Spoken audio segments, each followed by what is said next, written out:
আমি টাকা পাই না, আমার তো অনেক কষ্ট। আমার পাশের ছেলেটা পুলিশে চাকরি করে, তার বউ পাইছে, মা পাইছে।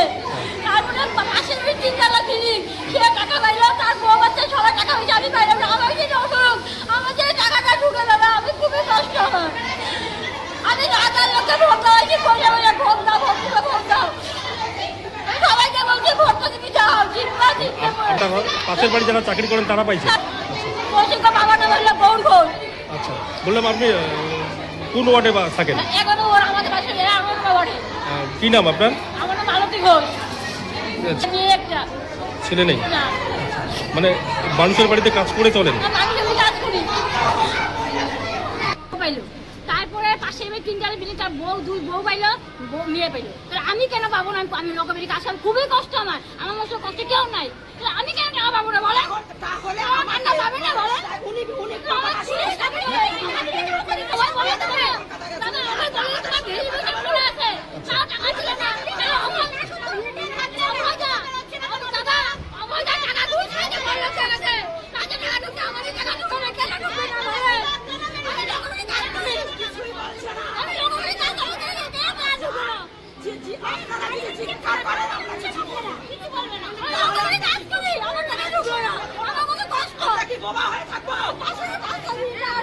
টাকাটা পেতাম, খুব খুশি হতাম। লক্ষ্মীর ভান্ডার 1,500 করে দিত, ওইটাকে আমি গিয়ে নিয়ে ওকে ওষুধ কিনে খাওয়াতাম। আর শুভেন্দুদা, আমি আজকে টাকা পাইনি 3 মাস হলো, অনেক আমি ভুগি অন্তদায়। আমার স্বামী কাজকাম করতে পারে না, আমার মেয়ে আছে একটা পাগল, স্বামীও পাগল। টাকাটা পেলে খুব খুশি হতাম বা মেয়েকে দেখাতে পারতাম। আমার মেয়ে মাথায় অ্যাকচুয়ালি পাগল, ওর কাগজপত্র দেখতে চাইলেও আমি দেখিয়ে দিতে পারবো। ওকে আমি মেন্টাল হসপিটালে অনেক ডাক্তার অনেক কিছুই করেছি, কিন্তু অনেক টাকার ওষুধ লাগে, কিন্তু সেই টাকা আমি কোথা থেকে জোগাড় করবো? লক্ষ্মীর ভান্ডার 1,500 করে দিত, ওইটাকে আমি গিয়ে নিয়ে ওকে ওষুধ কিনে খাওয়াতাম। আর 3 মাসের মধ্যে আমি ওকে ওষুধ খাওয়াতে পারি না। তো আমি এইতে আমার খুব ভক্তি। আমি যদি টাকাটা পেতাম খুব খুশি হতাম, আমার মেয়ের জন্য। আমার মেয়েকে দেখাতে পারতাম, আমার মেয়ে দেখতেও পারে যে কি অবস্থায় আছে, বা আমার স্বামী কি অবস্থায়, বা আমি কি অবস্থায় আছি, বা আমার বাড়ি ঘর কি অবস্থা আছে।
এইভাবে